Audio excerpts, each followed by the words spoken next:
My anxiety threatens my mortality. Withdrawal-induced headaches from lack of internal chemical vibrations.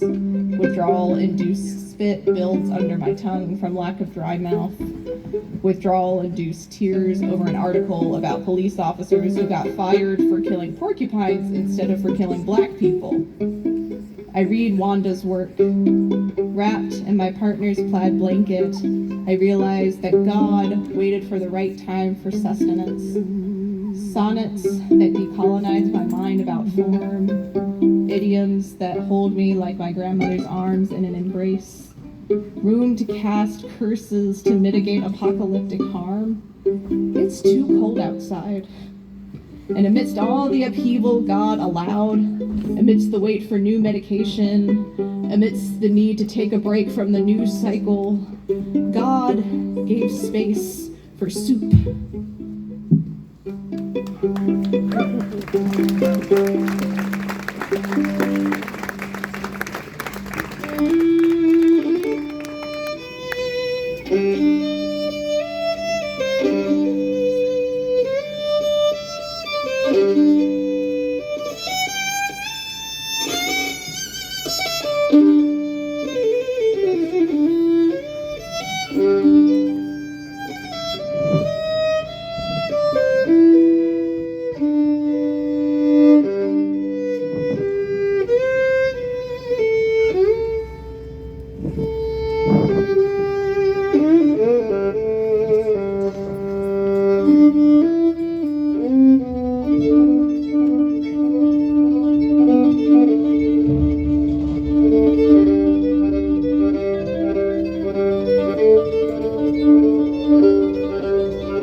The old Abyssinian Meeting House, what I would have known.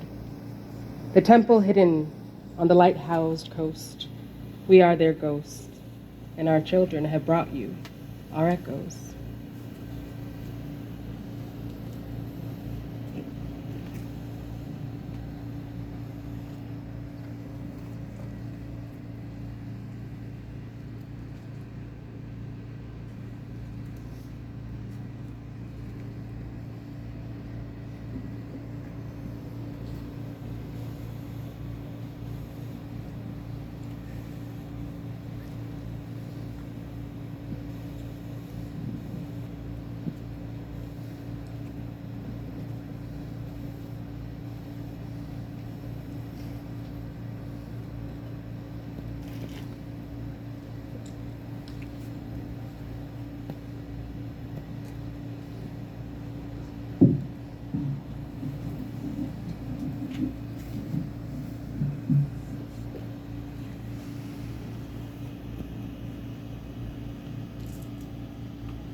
The sanctuary is wherever we are, liberated in love. We thank those who stood before us on this sacred ground. There's many whose names we'll never know, but here's some that we do. You remember Reuben Ruby? The hack driver turned cook turned everything man. He used his jobs to buy this land and eventually to buy the block. He went on to be one of the pillars of this community, and not only here in Maine, but all throughout New England and anywhere where people were looking for strategies for abolition. He was brave in a world that wanted Black people to be quiet. And for him, we thank. We also thank both of his wives for being there as support, as we know that all that domestic work that rarely gets recognized. Janice and Rachel Ruby. Rachel Ruby, incidentally, was an agent of the Underground Railroad actively herself. In the archives, we know that she went to all kinds of Black Girl Magic conventions and meetings in nearby places like Boston, where she met traveling ministers, and one of the most famous and first Black female ministers, Zilpha Elaw. And we know that because Zilpha's time at the Abyssinian was so remarkable that she wrote about it 15 years later in her diaries that became eventually her memoirs. And she writes of sailing upon the sea, coming back from Boston to Portland around dawn with Mrs. Ruby and looking out over the Casco Bay and all of its beautiful colors. And you could see the Abyssinian sitting proudly on the shore. So thanks for visiting, Zilpha. She went on to say that she held meetings for days here. Imagine, at a time when we weren't allowed to speak, when no one wanted to hear her talk. We said, come on in, and she did. And she told her friends about it. There are many more on this block who helped the Abyssinian through hard times and the good times. The Niles family immediately in this house right here to the left, ever watchful. We don't know much about the rest of their names, especially of the wife, but we know through the care and the tending and the records that they've left behind how much they cared for the safety and of all the people who came through these doors. On the other side, we have the Eastman house. And the Eastman family, a Black family, continued to support the Abyssinian in the deepest economic turmoil.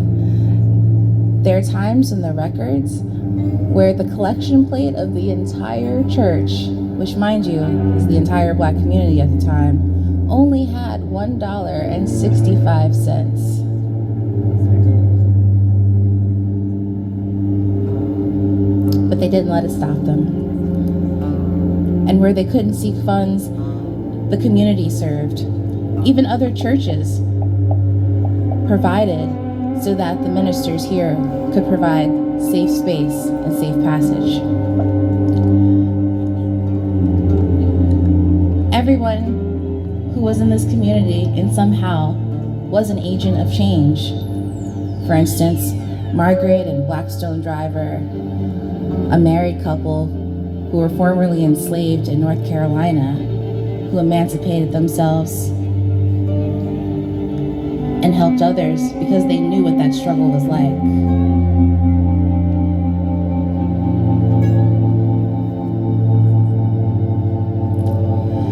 And of course, there's the fact that the house is still standing.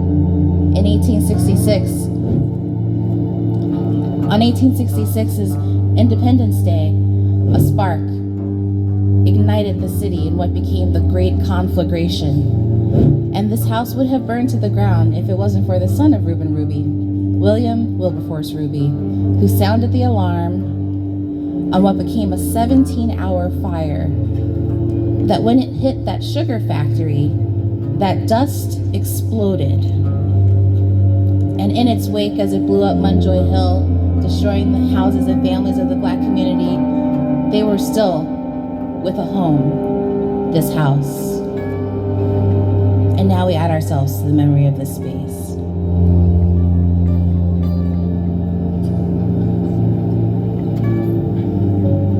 Last night, a stubborn ancestor came to me in a dream, and she said she's come to set me free.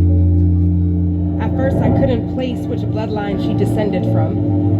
I studied her close, trying to find some piece of my father's baritone, for when she spoke, her voice arrived to me in echoes.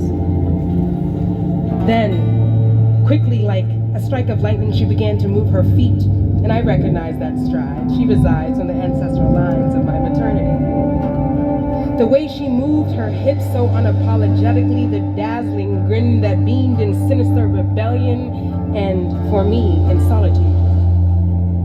She shook her head and her limbs with such tenacity. Like before she was ready to speak to me, she needed to clear the air. Before she wanted to speak to me with words, she wanted to speak to me through her curves. With her hips, she stirred the environment, like she was searching for a specific frequency, one that would allow her only to speak to me. And when I heard her echoes, the words penetrated my ears and translated clear in my mind. She said, "To those who may concern, I am not here to save your world. I am here for the coarse-haired and black-gummed girl. I am the stubborn ancestor, and my echoes reach past the dream world. The girls are rebelling against hot combs and lowering our baritones. We are burning corsets, and we won't be home when the streetlights come on. Now we are creating circles around drums, and you will hear our voices even through the strings of a violin. We will dance with our whole bodies. We will take our own seats. We will stretch out our arms to the skies and reclaim all the grounds of our defeat. And our roots, even the plants that grow along the wooden temple amongst the lighthouse coast, they also carry our frequency and ancestral familiarity with the brown bodies that churn through this coast. We are their ghosts, and we send our echoes so that our children may know that they have the freedom to dance, to move, to prance, and take up all the room as they grow. These are our echoes.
I am not one to talk with my mouth, but I did want to say thank you, thank you, thank you. First of all, thank you to this magnificent building, our Abyssinian, the Meeting House. Beautiful. Thank you. Yeah. Thank you. Thank you. Thank you.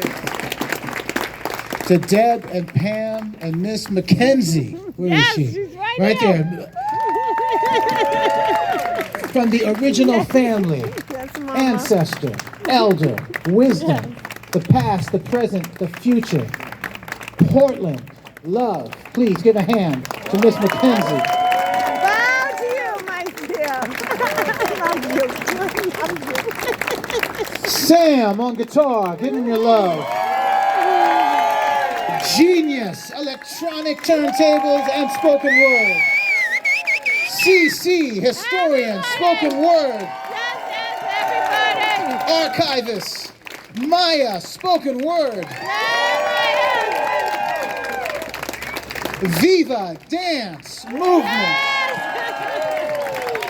Moons, poetry, spoken word.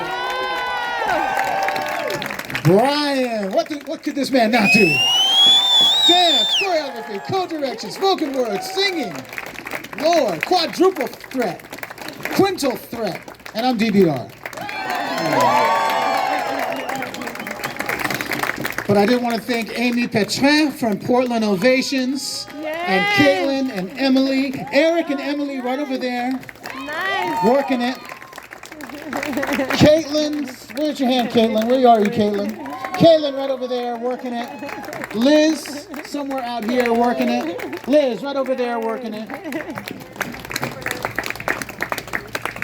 Our interpreters, yes. Movement, choreography, words. Yes. And Ashley, I see you, Jordia. Daniel, Marcia, Indigo Arts Alliance.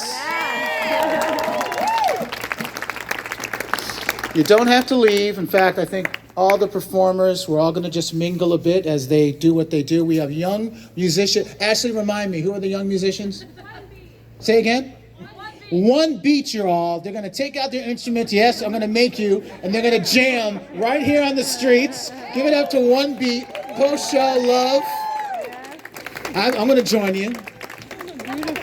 And I just wanted to say, I am 53 years old. I'm a composer and a father.